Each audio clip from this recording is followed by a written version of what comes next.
Everyone, my self doctor संस्कृति physiotherapist. तो आज हम अपनी वीडियो में बात करेंगे रिगार्डिंग स्ट्रेंथनिंग एक्सरसाइजेस। अब मैंने जितनी भी अपनी वीडियोस बनाई हैं उन सब में कोई ना कोई पर्टिकुलरली एक्सरसाइजेस बताई है, लेकिन स्ट्रोक की और पैरालिसिस की रिकवरी में हम stage wise recovery and stage wise rehabilitation protocol set करते हैं। स्टार्टिंग में हम सबसे ईजीएस्ट एक्सरसाइज से स्टार्ट करते हैं and on the gradual interval of time सब उन एक्सरसाइजेस को अच्छे से परफॉर्म करना भी स्टार्ट कर देते हैं। लेकिन बस नॉर्मल ईजी एक्सरसाइजेस करना सफिशिएंट है? मसल्स को हमें स्ट्रेंथन भी तो करना है। हमें मसल्स की एक्टिविटीज़ को, जो हम पहले जितना भी हम वर्कआउट करते थे, कोई भी सामान हमें हैवी वेट लिफ्ट अप करना होता था, वेदर इट इज़ कोई भी हाउस होल्ड, ये नहीं कि हैवी वेट से सिर्फ आप जिम से रिलेट करोगे, ऐसा नहीं है। नॉर्मल घर में हाउस होल्ड एक्टिविटीज़ भी होती हैं। आपको ऐसा कुछ भी हैवी चीज़ उठाना है, 5 kgs 10 kgs कुछ भी आपको उठाना है, तो उसके लिए आपकी मसल्स स्ट्रेंथन होनी चाहिए। मसल्स की मोबिलिटी, इंड्योरेंस, स्ट्रेंथ, पावर सब कुछ बहुत अच्छा होना चाहिए। अब होता क्या है, जनरली जैसे उन्हें पता चलता है कि हाँ उन्हें पैरालिसिस का अटैक आया, तो दे थिंक वो अपनी कोई भी एक्टिविटी नहीं कर पाएंगे। अगर हम उन्हें कहते हैं कि आपको ये एक्सरसाइजेस करनी होती है, तो पेशेंट्स का माइंडसेट पहले ही बहुत क्लियर होता है कि वो कोई भी एक्सरसाइज परफॉर्म नहीं कर पाएंगे। That is wrong. आप अगर प्रैक्टिस करोगे टाइम के साथ, होता है ना practice makes a man perfect, तो अगर आप एक्सरसाइजेस करना एटलीस्ट स्टार्ट करोगे तो रिदमेटिकली आपको सारी मूवमेंट्स करनी आ जाएंगी। आप सारी एक्सरसाइजेस इजीली और अच्छे से परफॉर्म कर पाओगे। तो जो हमें ध्यान रखना है वो यही है कि आपको एक इनिशिएटिव लेना है एंड स्टार्ट करना है कि हाँ मुझे एक्सरसाइजेस परफॉर्म करनी है, मुझे अपनी हैंड की स्टेबिलिटी मोबिलिटी वापस लेके आनी है, मुझे ढंग से प्रॉपरली चलना है, सही गेट पैटर्न फॉलो करना है, मुझे अपना बैलेंस, पोस्चर, सारी चीज़ें अच्छे से स्टैटिक एंड बैलेंस रखनी है, ताकि मेरी लाइफ बैलेंस रहे, पहले की तरह एक्टिव हो जाए, मैं अपनी सारी एक्टिव साइकिल कर सकूँ जो मैं पहले करता था और क्या करती थी। तो ये सारी एक्टिविटीज़ करने के लिए आपको एक्सरसाइजेस करना बहुत ज़रूरी है। तो स्टार्ट करते हुए एक्सरसाइजेस मैं आपको भी वीडियो में बताऊंगी, लेकिन उससे पहले ये ज़रूरी है कि आप एक्सरसाइजेस ढंग से कर रहे हो परफॉर्म या फिर नहीं। एक्सरसाइजेस के रिपीटेशंस आप अच्छे से करते हो, कितने सेट्स कर पाते हो, and the most important thing, कौन कौन से एक्सरसाइजेस हैं ऐसी जिनके ऊपर आपका कमांड हो चुका है, जो आप इजीली कर पाते हो। अब जनरली होता क्या है, पेशेंट्स को सबसे ज़्यादा जो टाइम लगता है वो हमारे हैंड ग्रिपिंग एक्सरसाइजेस में लगता है, मतलब हमारी फिस्ट। पेशेंट्स की फिंगर्स हमेशा फ्लेक्स्ड रहती हैं, वो एक्सटेंडेड पोजीशन में नहीं हो पाती है, तो सबसे ज़्यादा जो हमें टाइम लगता है वो इसी चीज़ पे वर्कआउट करने में लगता है। लेकिन सिर्फ जो हमारा मोटिव है वो सिर्फ यही नहीं है कि हमारी हैंड्स की, जो हमारी फिंगर्स है, सिर्फ उन्हीं की मोबिलिटी आए। हमें अपना shoulder, arm, forearm, legs, upper limb, lower limb, सबके ऊपर वर्कआउट करना बहुत ज़रूरी है। तो आज हम यही बात करेंगे कि कौन कौन सी एक्सरसाइजेज हैं जो हम फर्दर मॉडिफाइड वे में कर सकते हैं with the help of TheraBand. अब थेराबैंड होता क्या है वो मैं आपको भी बताऊंगी। TheraBand is also called as resistance band. तो उसकी हेल्प से आप फर्दर एक्सरसाइजेस कैसे इम्प्रोवाइज कर सकते हो, कैसे इम्प्रूव कर सकते हो, वो मैं आपको भी बताऊंगी। एंड आपको थेराबैंड की हेल्प से एक्सरसाइजेस जब भी करनी है जब आप नॉर्मल एक्सरसाइजेस के बहुत सारे रिपीटेशंस ईजिली कंफर्टेबली कर पाते हो। तभी हम एक्सरसाइजेस को थोड़ा सा मॉडिफाइड, थोड़ा सा ग्रेजुअली इंक्रीज करेंगे, रेजिस्टेंस बढ़ाएंगे, जिससे कि आपकी स्ट्रेंथ है, एंड्योरेंस है, वो सब मेंटेन रह सके एंड आप कोई भी वर्कआउट है ईजिली कर पा रहे हो। अब देखो, ये नॉर्मल एक्टिविटी है, ये कोई भी पेशेंट कर देगा, लेकिन अगर मैं इन दोनों हाथों में डंबल दे दूँ, लाइक सपोज 2 या 5 kg का, तो भी पेशेंट्स के लिए बहुत डिफिकल्ट हो जाता है, क्योंकि 5 kg is a high weight for the paralysis patient and 2 kg is a slight weight. लेकिन हर पेशेंट की कैपेबिलिटी, हर पेशेंट की मोबिलिटी इक्वल नहीं होती है। कोई पेशेंट बहुत जल्दी रिकवर कर जाते हैं, कुछ पेशेंट्स बहुत टाइम लेते हैं एंड कुछ पेशेंट्स मिनिमम रेंज पे ठीक हो जाते हैं। It totally depends on you कि आप कितना टाइम लेते हैं, क्या ढंग से एक्सरसाइजेस करते हैं, क्या अपनी मेडिकेशंस ढंग से ले रहे हो, क्योंकि एक्सरसाइजेस करने के लिए आपका ब्रेन स्टेबल होना चाहिए। आपकी ब्रेन की जो न्यूरोप्लास्टिसिटी है, जो आपका ब्रेन का फंक्शनिंग है, वो हमें वापस से रिगेन करना है। ब्रेन की एक्टिविटीज़ को, मूवमेंट्स को हमें वापस से रिगेन करना है। तो उसके लिए इंपॉर्टेंट है आपको टाइम से मेडिसिन लेना एंड एल्स एक्सरसाइजेस परफॉर्म करना, वॉक करना।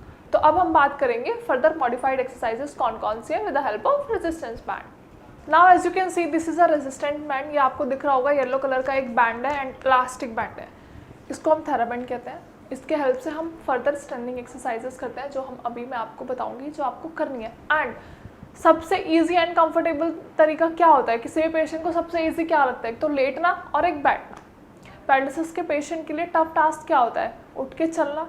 अगर उन्हें हम कभी भी बोलेंगे कि आज चलो आपको वॉक करनी है, बेशक से वो सपोर्ट के साथ वॉक कर रहे हैं, लेकिन पेशेंट इरिटेटेड हो जाते हैं, वो ऐसे बोलते हैं कि हम नहीं चल पाएंगे, हमको चलना ही नहीं है, हम बाद में चलेंगे, बहुत सारे एक्सक्यूजेस देना स्टार्ट कर देते हैं।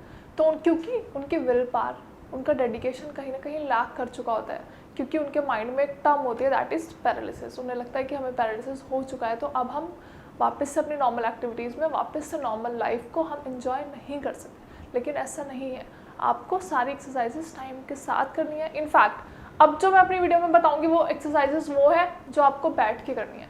तो आपको किसी के सपोर्ट की ज़रूरत नहीं है, किसी की पार की ज़रूरत नहीं है एक्स्ट्रा, आपको सिर्फ चेयर पे बैठना है। एंड बाकी जो नॉर्मल शोल्डर एक्सरसाइजेस हैं वो तो आप करते ही हो, लेकिन अगर आप बहुत अच्छे हो गए उन एक्सरसाइजेस को करते करते, एट टाइम्स व्हाट हैपन, हमारे यहाँ जब भी श्रेयास में पेशेंट आते हैं तो वो कहते हैं मैम ये तो नॉर्मल एक्सरसाइजेस है, हाथ उठाना, हाथ साइड से बाहर लेके जाना, हमें कुछ इम्प्रूव करना है एक्सरसाइजेस में, कुछ ग्रेजुअली हमें बढ़ाना है कि हम धीरे धीरे वेट लेना स्टार्ट करते हैं। तो वेट लेने से पहले हम सबसे पहले एक्सरसाइजेस स्टार्ट करते हैं अपने रेजिस्टेंस बैंड के साथ, that you can see here resistance band. अब रेजिस्टेंस बैंड के बहुत सारे कलर्स आते हैं, that is black, blue, red, लेकिन हर बैंड के साथ, हर कलर के साथ उनका रेजिस्टेंस बढ़ जाता है। तो हम सबसे पहले सबसे लीस्ट रेजिस्टेंस से स्टार्ट करेंगे, that is yellow band. Yellow बहुत ही लाइट रेजिस्टेंस बैंड होता है और इसके साथ आप एक्सरसाइजेस ढंग से परफॉर्म कर सकते हो। नाउ स्टार्टिंग विद एक्सरसाइज, सबसे पहले करना क्या है, ये एक नॉर्मल बैंड है, आप इजीली पहले वार्म अप के लिए स्ट्रेच करोगे धीरे धीरे, like this. 10 to 15 are enough. आप आराम से बैंड को स्ट्रेच करोगे। Now moving towards the exercises, सबसे पहले क्या करना है, आपको ये अपनी एल्बो को अपनी बेली पे स्टैटिक रख लेना है। इस चेयर में थोड़ा सा हैंडलर की वजह से ऑब्स्ट्रक्शन है, तो आप कोशिश करना कि ऐसी चेयर लो जिसमें थोड़ा सा नीचे हो, ताकि आप इजीली अपनी ये मूवमेंट कर पाओ। या फिर आप ये एक्सरसाइजेस बेड पे भी बैठ के परफॉर्म कर सकते हो, काउच, कोई भी सोफ़ा, किसी पे भी बैठ के आप एक्सरसाइजेस परफॉर्म कर सकते हो, ज़रूरी नहीं है चेयर पे ही बैठना। लेकिन आप जहाँ भी बैठोगे एकदम स्ट्रेट बैठोगे, 90 डिग्री के एंगल पे बैक स्ट्रेट करके बैठोगे, एंड हमें ये वाली मूवमेंट परफॉर्म करनी है। पहले हम normally without resistance band perform करेंगे, लाइक दिस, दोनों तरफ से।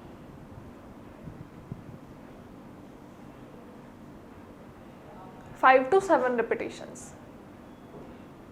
अब आपको क्या लगेगा, ऐसे करने से क्या फ़ायदा हुआ, आपके लिए थोड़ा इजी रहेगा, आपका माइंड स्टेबल हो गया कि हाँ मुझे एक्टिविटी करनी है। अब हम ये एक्टिविटी किससे करेंगे, एक्सरसाइज किससे करेंगे, अपने थेराबैंड से। तो आपको ये दोनों हाथ, ध्यान ये रखना है कि आपके हाथ आपकी बेली से हटने नहीं चाहिए, आपका एल्बो जॉइंट आपकी बेली पे ऐसे ही रखा होना चाहिए, और आपको ये थेराबैंड बाहर की तरफ स्ट्रेच करना है, लाइक दिस, एंड वापस, अगेन, वापस, अगेन, वापस। अब यू कैन होल्ड, अगर आप होल्ड कर पाते हो तो बहुत अच्छी बात है, तो आप होल्ड कर सकते हो। अब मैं बताती हूँ कैसे होल्ड करना है, stretch and hold, 1 2 3 4 5 and relax. मैंने 5 तक काउंट किया है। अगर आप बहुत अच्छे से एक्सरसाइज परफॉर्म कर पा रहे हो तो you can hold it up to 10 seconds, तो आप 10 तक काउंट करेंगे। अभी मैं बताती हूँ, stretch, hold and 1 2 3 4 5 6 7 8 9 10 and relax, easy. I hope exercise समझ में आई हो। जब आप करोगे, अभी मैं आपको एक्सरसाइज समझा रही हूँ, लेकिन जब आप खुद से इनिशिएटिव लोगे, खुद से एक्सरसाइज परफॉर्म करना स्टार्ट करोगे, तो आई एम डैम श्योर कि आपको सारी एक्सरसाइजेस बहुत इजी लगेंगी एंड आपको अच्छा लगेगा, कुछ चेंज लगेगा। तो आप ट्राई करो कि रेजिस्टेंस बैंड के साथ अपनी एक्सरसाइजेस अच्छे से परफॉर्म कर पाओ। नाउ ये तो हो गई पहली एक्सरसाइज। नाउ सेकंड क्या करना है, आपको दोनों हाथ सामने की तरफ लेके आना है। पहले भी मैंने अपनी वीडियो में एक एक्सरसाइज बताई थी कि आपको हाथ आगे की तरफ सीधा उठाना है, तो आप पहले ये नॉर्मल प्रैक्टिस करोगे, 5 to 7 रिपीटेशंस। Now easy. अब हम ये एक्सरसाइज थेराबैंड के साथ करेंगे, लेकिन आप सोच रहे हो कि ऐसे थेराबैंड के साथ कैसे होगा, तो ऐसे नहीं करना है। मैं आपको बताती हूँ कैसे करना है। आपके दोनों हाथ सामने होंगे, थेराबैंड भी सामने होंगे, आपको ये बाहर की तरफ स्ट्रेच करना है, लाइक दिस, अगेन,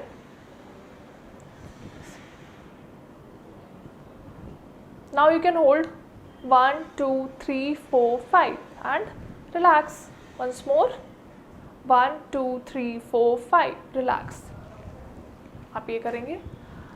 अब बहुत सारे पेशेंट्स के माइंड में ये आ रहा होगा, जो भी वीडियो देख रहे हैं उनके माइंड में ये आ रहा होगा कि पैरालिसिस के पेशेंट ऐसे कैसे कर सकता है, उनके हाथ में तो स्ट्रेंथ ही नहीं होती है, वो तो अपना हाथ भी नहीं उठा पाते हैं, तो वो एक्सरसाइजेस कैसे कर पाएंगे। लेकिन पैरालिसिस की रिकवरी में, पैरालिसिस के रिहैबिलिटेशन में स्टेज वाइज हमें चेंजेस लाने होते हैं, एक्सरसाइजेस को मॉडिफाई करना होता है। क्योंकि एट टाइम्स क्या होता है, जब पेशेंट एक्सरसाइज रेगुलर बेसिस पे करना स्टार्ट कर देते हैं तो पैरालिसिस के पेशेंट्स में वो कैपेबिलिटी आ जाती है, उनका रेंज ऑफ मोशन रिगेन हो जाता है, लेकिन उसके लिए प्रॉपर मेडिकेशन एंड एक्सरसाइजेस बहुत ज़रूरी है। तो जब आप अपनी नॉर्मल एक्सरसाइजेस कर पाओगे तो आप पॉसिबल है कि आप वेट के साथ भी एक्सरसाइज परफॉर्म कर पाओ एंड आप थेरापेंट के साथ भी एक्सरसाइज परफॉर्म कर पाओ, लेकिन स्टेज वाइज रिकवरी होती है। मैं ये नहीं बोल रही हूँ कि एकदम से पैरालिसिस का अटैक आया एंड आपने थेरापेंट से एक्सरसाइजेस करना स्टार्ट कर दी। This is not the point. Point ये है कि आप एक्सरसाइजेस करेंगे, जब रेगुलर बेसिस पे एक्सरसाइज करना स्टार्ट करेंगे तो आपकी स्ट्रेंथ रिगेन होगी, आपका एंड्योरेंस रिगेन होगा, आप एक्सरसाइजेस ढंग से कर पाओगे। तो फिर हम लेटर स्टेजेस में थेरापेंट की हेल्प से एक्सरसाइजेस करेंगे। This theraband exercises are not for the initial stage, ये हमें बाद में एक्सरसाइजेस करनी है, ठीक है। Now the next and the last exercises, आपको ये थेरापेंट अपनी कमर पे पीछे की तरफ से आगे की तरफ लेके आना है, लाइक दिस। अब आप सोच रहे होगे क्या करें, ये तो नहीं करना, आगे तो नहीं लेके जाना। हाँ, हमें ये आगे ही लेके जाना है, लेकिन कैसे लेके जाना है, आप इजीली इसको होल्ड करोगे अपने बैक के पीछे से एंड आपको ये हैंड बैक और हैंड की सपोर्ट से थेरापेंट आगे लेके आना है, like this and relax, easy. Now again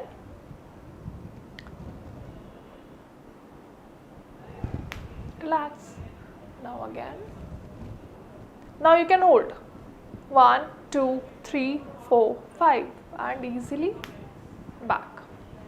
अब ध्यान क्या रखना है, ध्यान ये रखना है कि आप जब भी अपनी एल्बो को आगे की तरफ स्ट्रेच कर रहे हो तो आपका एल्बो जॉइंट, मतलब ये वाला हिस्सा एकदम स्ट्रेट रहना चाहिए। ये नहीं कि आपको बेंडेड रखना है या फोल्ड रखना है, ये एकदम से स्ट्रेट होना चाहिए, लाइक दिस। सपोर्ट आपके पास है थेरापेंट का, तो आप इजीली सपोर्ट के साथ अपने दोनों हाथ को स्ट्रेच कर सकते हो ताकि आपको हल्का बहुत यहाँ पे स्ट्रेच भी फील हो। एंड एक चीज़ का ध्यान रखना है, एक्सरसाइजेस करते टाइम आपको सारी एक्सरसाइज इजीली कामली करनी है। ये नहीं बहुत जल्दी जल्दी हमें एक्सरसाइज परफॉर्म करनी है, हमें कहीं के लिए बहुत लेट हो रहा है तो हम एक्सरसाइज बहुत जल्दी जल्दी करेंगे, ऐसा नहीं है। आपको एक्सरसाइज परफॉर्म करनी है लेकिन सेट्स में करनी है। जैसे कि आप पहले 5, इनिशियली क्या होता है, पेशेंट्स को लगता है कि अभी तो हम एक्टिव है, हम बहुत जल्दी जल्दी कर लेंगे, लेकिन फिर वो थक जाते हैं और थकने की वजह से 2 दिन तक कोई एक्सरसाइज नहीं करते हैं, तो दैट इज़ नॉट गुड। तो आपको पहले एक्सरसाइज स्टार्ट करनी है 5 रेपिटेशन से, फिर आगे फर्दर आप अपने सेट्स बना सकते हो, लेकिन एक्सरसाइज स्टार्ट करेंगे आप 5 to 7 रेपिटेशन से। This was the part of exercises. ये हमने एक्सरसाइजेज परफॉर्म की, सारी मैंने आपको बताई है जो आपको रेजिस्टेंस बैंड के साथ स्पेशल एक्सरसाइजेज करनी है। लेकिन एक्सरसाइजेज के साथ साथ जो इम्पॉर्टेंट है वो है मेडिकेशंस। अगर आपका ब्रेन कमांड नहीं देगा तो आपकी मसल्स एक्शन परफॉर्म नहीं करेंगी। तो इम्पॉर्टेंट पहले ये है कि आपको प्रॉपर मेडिकेशंस लेनी है।